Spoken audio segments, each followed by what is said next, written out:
e, obviamente, a mostrar que eles podem construir um currículo diferente. Esta também é uma questão importante na análise que estamos tendo, porque o currículo dos institutos, ele começou a se aproximar muito mais à pele da demanda. Ele permaneceu menos estático que o currículo convencional da escola onde todos estudamos, que eu mesmo ad in aeternum. Por favor, você poderia fechar fecha isso, continuamos.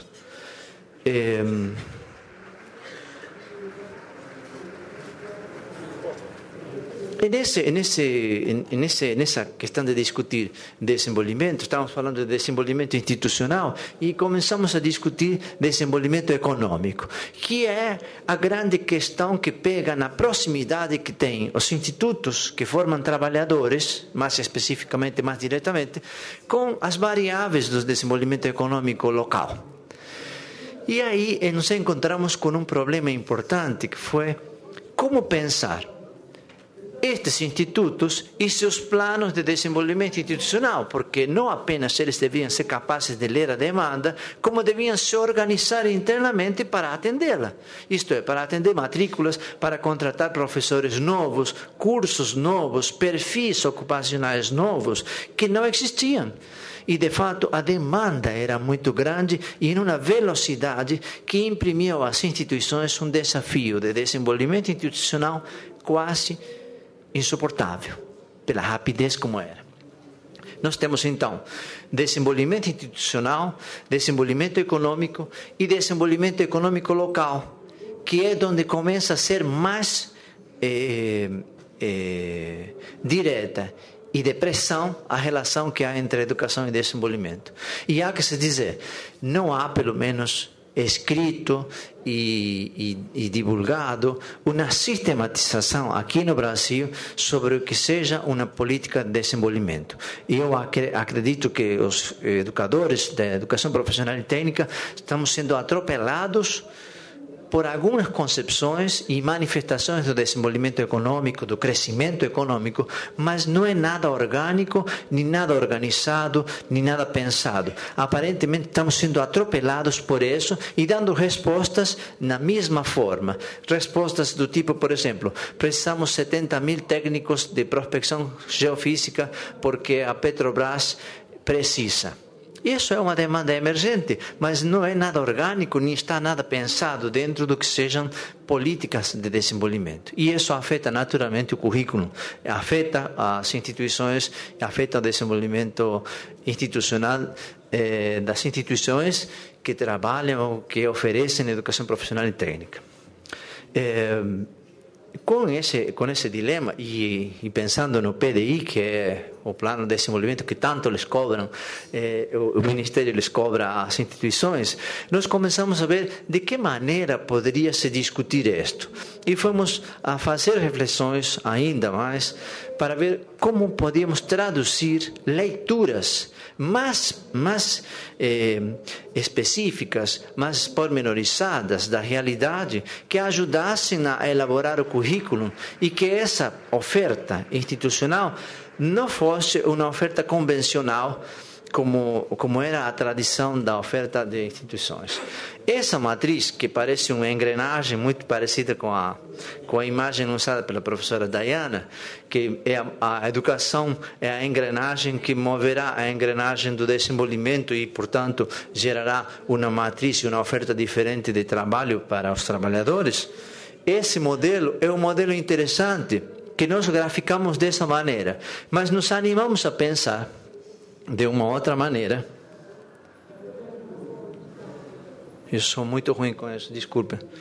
É que tenho justo um problema nesse dedo. Aperto muito. Bom, então, quando começamos a trabalhar com os dirigentes, tentando ver como eles aguentariam ou suportariam essa demanda que havia por educação, nós começamos a pensar que era indispensável a criação de sistemas informacionais que eles pudessem ter para poder opinar com mais segurança sobre o tipo de oferta que eles poderiam fazer, independentemente de diretrizes, de parâmetros curriculares. O que interessava é saber o que eles sabiam para poder montar um curso e em que perfil, para que a gente pudesse estabelecer uma relação entre currículo e ocupação posterior. Esse trabalho é um trabalho que nós fizemos com muito carinho, baseado em trabalhos que já existem, não assim completos, no estado de São Paulo, e que transferimos para os reitores dos institutos federais e depois para os diretores dos campos dos institutos federais do Brasil, para que pudéssemos ter elementos através de um sistema de informação que tivesse leitura do perfil ocupacional, volume ocupacional e localização das ocupações. Por quê? Porque estas três questões determinam ou disparam ou desagregam novas variáveis para a leitura mais apropriada da oferta curricular. E tem razão, estava apertando muito. Então, se nós pudéssemos fazer isso em termos de diagnóstico, a gente poderia pensar da seguinte maneira. Podíamos trabalhar de um modo tridimensional. Esse é um modelo, hemos discutido e continuaremos discutindo isso ad infinito com os reitores e diretores, porque isso se faz na prática e ele pode ser ajustado e melhorado.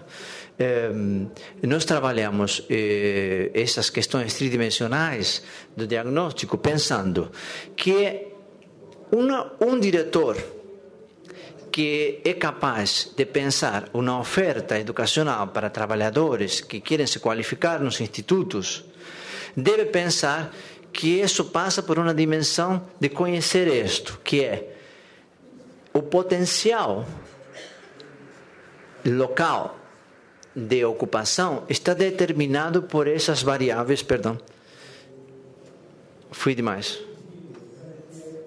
está determinado por essas três variáveis, que são o perfil das ocupações, o volume das ocupações e a localização. Mas ainda é necessário que pensemos estes elementos diagnósticos que são sintéticos, e eu quero ser mais gráfico do que textual para poder logo colocar elementos de debate para todos nós. Existem aspectos demográficos que determinam o currículo.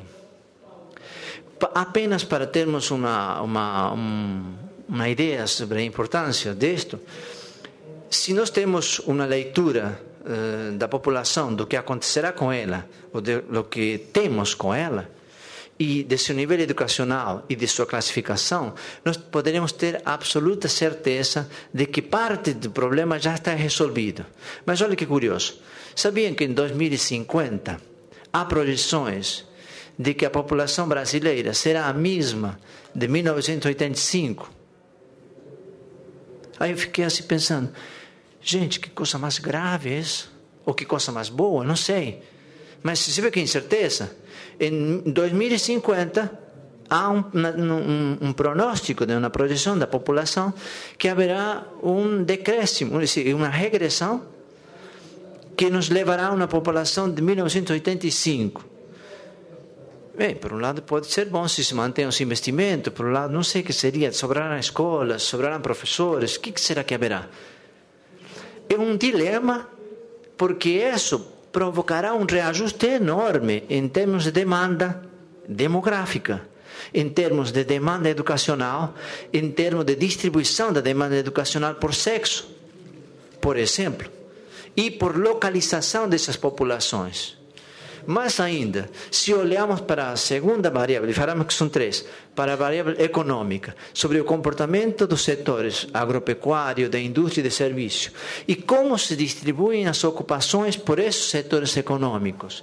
Mas ainda, se fazemos sondagens sobre tendências, somadas à variável demográfica, nós teremos um segundo elemento de certeza para poder pensar melhor o que faremos institucionalmente.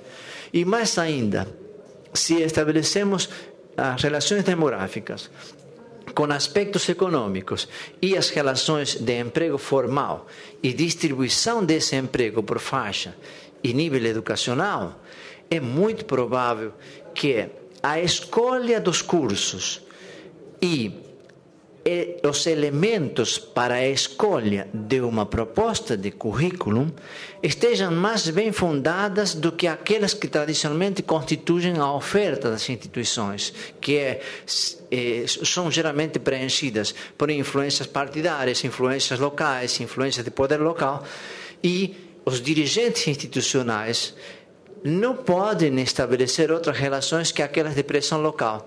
Com estes elementos, há possibilidades de transformar esse cenário, pensando que uma instituição educacional não apenas reproduz currículo, sino que faz uma leitura mais aprofundada dos cursos a oferecer, porque há dinâmicas do trabalho, da educação e do desenvolvimento que afetam profundamente o currículo. Vou dizer uma anedota muito simples que me aconteceu aqui mesmo. E eu com isso vou fechar para abrir debate também depois da fala do professor Antônio.